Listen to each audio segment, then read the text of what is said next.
Hi friends, இன்னைக்கு யுகாதின்றதுனால ஒப்பிட்டு செய்ய போகிறோம். வாங்க பார்க்கலாம். ஒப்பிட்டு செய்யறதுக்கு முதல்ல கடலைப்பருப்பை 2 மணி நேரம் ஊற வச்சுக்கணும். பூர்ணத்துக்கு 1/4 கிலோ மைதா மாவு போட்டுக்கலாம்.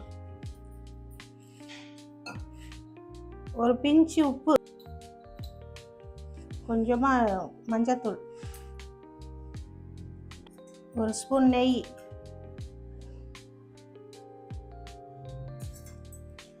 போட்டு நல்லா கலந்துக்கலாம்.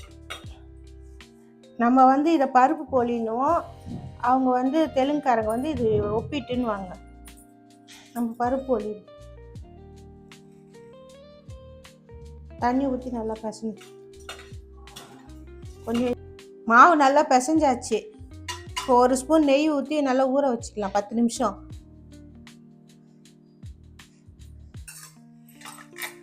ஒப்பிட்டுக்கு உள்ளே வைக்கிற பூர்ணத்துக்கு கடலைப்பருப்பு வேக வச்சுக்கணும்.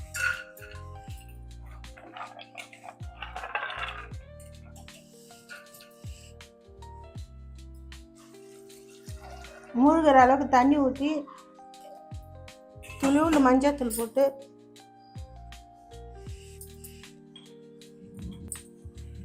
மூணு விசில் விடும்.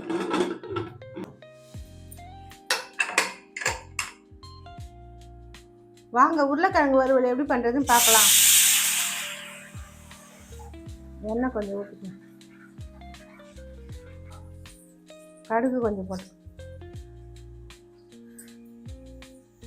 சீரகம் கொஞ்சம்,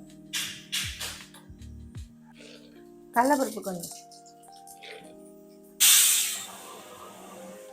கடலைப்பருப்பு செவந்த உடனே வெங்காயம் போட்டுக்கணும்.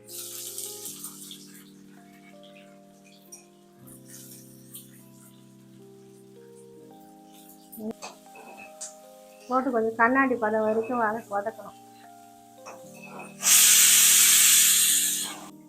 வெங்காயம் வதங்கிச்சு, உருளைக்கிழங்கு போட்டுக்கலாம்.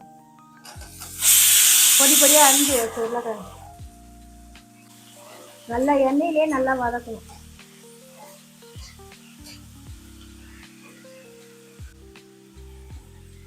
கொஞ்சம் வதங்கின உடனே உப்பு போட்டுக்கலாம். ஒரு தேவையான அளவு உப்பு, தேவையான அளவு மிளகாத்தூள்,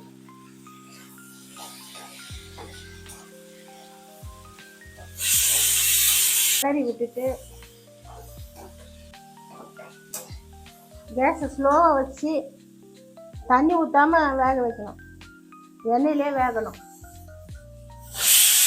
அடுத்தது மாங்காய் சாதம் செய்ய போகிறோம். கொஞ்சம் எண்ணெய் ஊற்றிக்கலாம். எண்ணெய் காஞ்ச உடனே கடுகு போடு.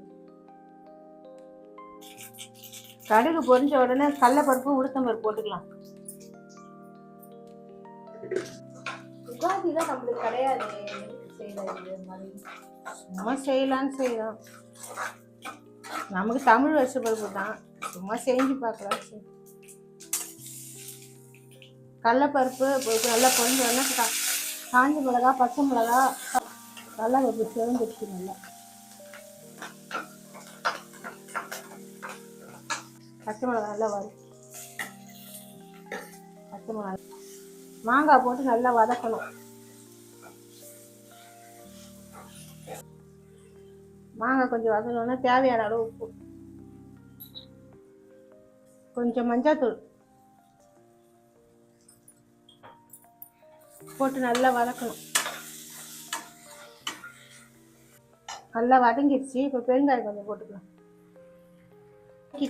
இறக்கி வச்சிடலாம், அவ்வளோதான். இந்த சாதத்தை போட்டு கலர வேண்டியது. ஆற வச்ச சாதத்தை போட்டு ஆஃப் பண்ணிடலாம். தண்ணியே ஊற்றாமல் எண்ணெயிலே வதக்கணும். பெருங்காயம் கொஞ்சம் போட்டாச்சு. பெருங்காயம் போட்டு நல்லா எண்ணெயிலே, அந்த எண்ணெயிலே கொஞ்சம் எண்ணெயிலே வதக்கும். உப்பிட்டுக்கு கடலைப்பருப்பு நல்லா வெந்துச்சு. இப்போ பூர்ணத்துக்கு ரெடி பண்ணிக்கலாம். ஒரு ஸ்பூன் நெய் ஊற்றிக்கலாம். போட்டு வறுத்துக்கலாம். திருவி வச்சு தேங்காய் போட்டு, தேங்காய் நல்லா வதங்கிடுச்சு. இப்போ வெல்லம் போட்டுக்கலாம். நாட்டு சக்கரை, ஏலக்காய் தட்டி வச்சதை போட்டுக்கலாம்.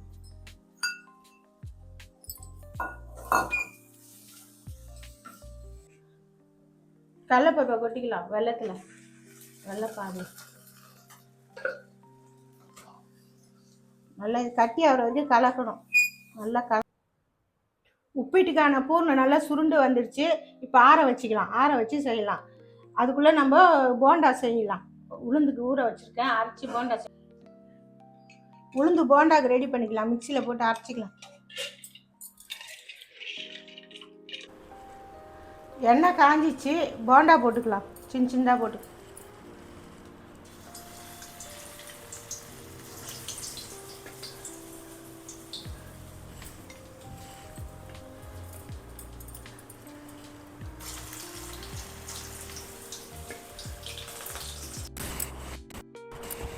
தாளிச்சிக்கலாம்.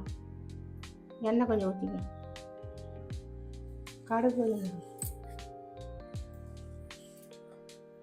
சீரகம் கொஞ்சம், முந்திரி கொஞ்சம் போட்டுக்கலாம்.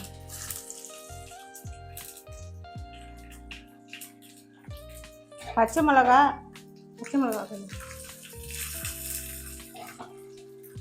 பச்சை மிளகா, கருவேப்பிலை போட்டுக்கலாம்.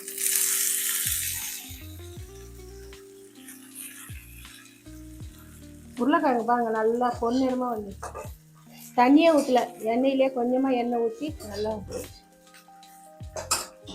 ஸ்லோ ஃப்ளேமில் வச்சு நல்லா வறுத்தோம்.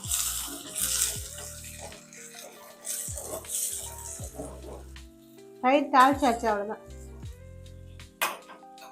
தயிர் சாதத்துக்கு தாளிச்சதை சாதத்தில் போட்டாச்சு, உப்பு போட்டாச்சு. இப்போ தயிர் போட்டு கலரிக்க வேண்டியதான்.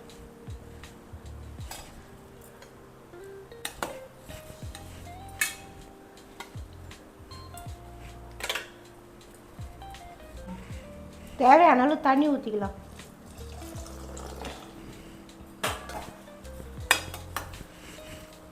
மாதுளம்பழம் கொஞ்சம் போட்டுக்கலாம், நல்லா டேஸ்ட்டாக இருக்கும் தயிர் சாதம்.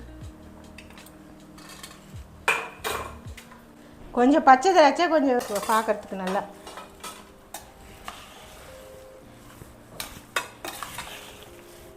ஆஞ்சநேயர் கோயிலெல்லாம் கொடுப்பாங்க, நல்லாயிருக்கும்.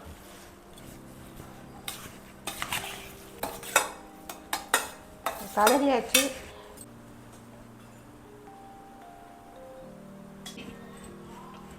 இப்போ ஒப்பீட்டுக்கு தட்டிக்கலாம். மாவு எடுத்து, மைதா பிசைஞ்சு வச்ச மாவு எடுத்து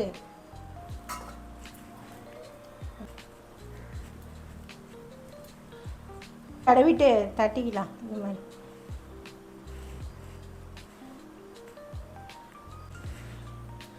நெய் கொஞ்சம் தடவிக்கலாம், அதனால் வெளியில் வராமல் தட்டணும் அழுத்தி.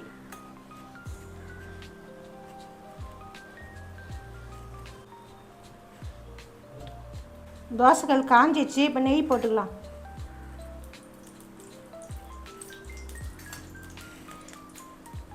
நெய் போட்டு தட்டி வச்ச ஒப்பிட்ட போட்டுக்கலாம்.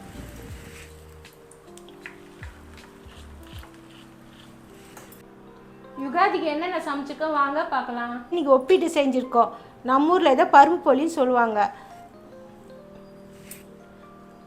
மாங்காய் சாதம் செஞ்சுருக்கோம், நல்லா மாங்காய் சாதம் தாளித்து நல்லா மாங்காய் சாதம் செஞ்சுருக்கோம். தயிர் சாதம் 3 வகை பழ வகைகள் போட்டு செஞ்சுருக்கோம். திராட்சை 2 வகை திராட்சை, மாதுளப்பழம் போட்டு தாளித்து நல்லா தயிர் சாதம் நல்லா பண்ணியிருக்கோம். உருளைக்கிழங்கு எண்ணெயிலே போட்டு நல்லா மொறுமொறுன்னு வறுத்துருக்கோம். உருளைக்கிழங்கு போண்டா செஞ்சுருக்கோம். வாங்க சாப்பிட்லாம். அனைவருக்கும் யுகாதி தின நல்வாழ்த்துக்கள்.